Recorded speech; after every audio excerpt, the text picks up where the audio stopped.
Now, years or decades of work with these non-ordinary states led to a lot of observations that change the perspective from the human psyche on consciousness and even the nature of reality.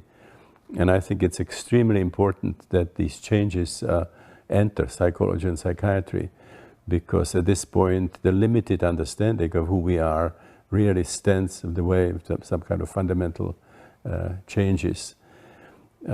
We need a much larger cartography of the psyche, one that's not limited to postnatal biography, but includes what I call the perinatal, the whole history of birth, and also the realm that we now call transpersonal, that overlaps with the Jungian idea of the collective unconscious.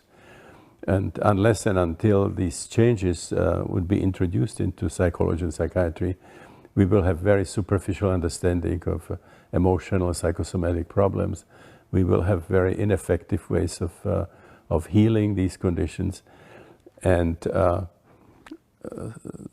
professionals will have great problem to understand psychedelics. How come that psychedelics could provide deep healing by inducing experiences that current psychiatry and psychology consider to be pathological, experimental psychosis. So we need a radical change of the conceptual framework of psychiatry and psychology. And when that happens, then the work with non-ordinary states would appear very logical, would be very, very natural. It will not be some exotic and incomprehensible activity.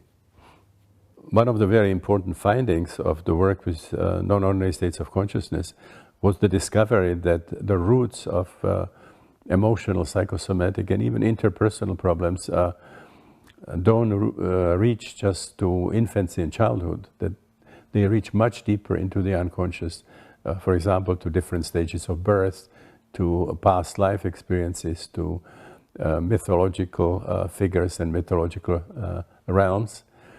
And those are domains of the unconscious that simply cannot be reached by verbal therapy, and the problems can be talked out. We need some powerful methods of experiential therapy, such as psychedelic work, such as the holotropic breath work, some powerful spiritual techniques, some of the other new methods of working with non-ordinary states.